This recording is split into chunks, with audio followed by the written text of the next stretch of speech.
before Stevenson, Edinburgh lived in fear of a group of men called body snatchers. They prowled the graveyards and dug up bodies to sell to the anatomy schools, directly inspiring Stevenson's story. In the summer of 1828, two Irish immigrants, William Burke and William Hare, came up with a plan to make the body snatching process much simpler. Someone told me about a pair called Burke and Hare. Burke and Hare were not actually body snatchers, never set foot in a graveyard for that purpose. They were serial killers. They developed a scheme whereupon they went around the city at night and looked for people they didn't really think would be missed. So faces of the poor, ladies of the night. They would approach these people, offer them a nice place where they could go back to, cozy place in front of the fire, and as much as they wanted to drink. And they'd feed the person drink after drink until the person was so drunk they couldn't fight back. William Hare would usually hold the person down, and William Burke could then kill them. His murder weapon was 3 fingers. 2 over the nose, clamping it shut, 1 under the mouth. And then the person would suffocate to death within minutes.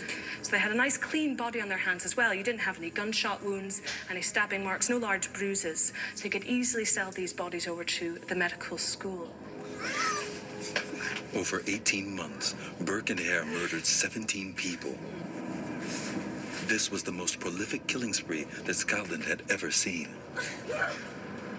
I've discovered that Burke and Hare were really grim individuals. They were particularly manipulative with the way they went about killing their victims. I mean, for example, predominantly they were elderly. These were old, vulnerable folk. They were often new to the city, so they wouldn't be missed. There was an instance where they killed a prostitute and a small disabled boy. I mean, really horrific stuff. But Burke and Hare were not to go unpunished. A surgeon's assistant recognized one of the bodies that Burke brought him. It was that of a young prostitute called Mary Patterson. The senior demonstrator, Mr. Ferguson, had probably slept with her 1 or 2 days before. At least several of his students had probably slept with her during, say, the days or weeks before, and she was immediately recognized. They therefore asked Burke, who brought the body, how did she die? I mean, she was such a young person. And he said, well, you know, these things happen with people that drink a lot, and she was obviously an alcoholic. Inquiries into Patterson's death led police to Hare. He turned witness in exchange for a pardon. Burke was tried and found guilty of multiple murders. William Burke was publicly executed.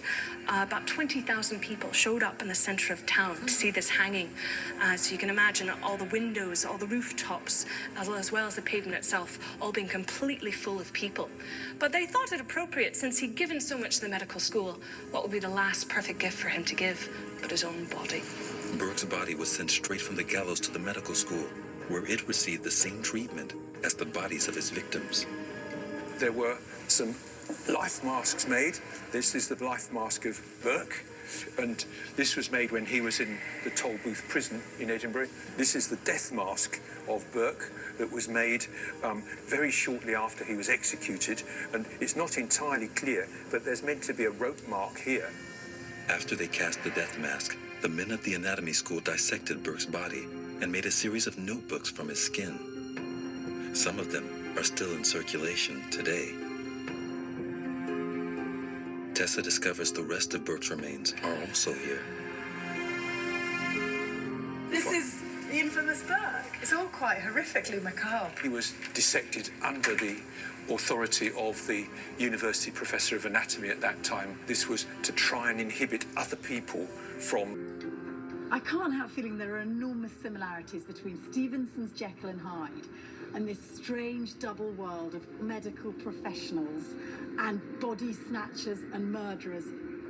I think the relationship is reasonably straightforward. Stevenson was inspired by the Burke and Hare episode that occurred in Edinburgh so many years before, because it was... He even wrote a story about his crimes called The Body Snatchers. But Tessa is not convinced that Burke is the figure on whom Jekyll is based. It's interesting because you get the filthy activity of stealing people's dead bodies, but on the other hand, the need to progress science. Yes, the body snatchers were vilified, but they were only half the equation. The other side was the doctors taking the bodies. It helped to bring doctors in Edinburgh into great disrepute. And then, of course, Stevenson ends up writing Dr. Jekyll and Mr. Hyde about a very flawed medical man.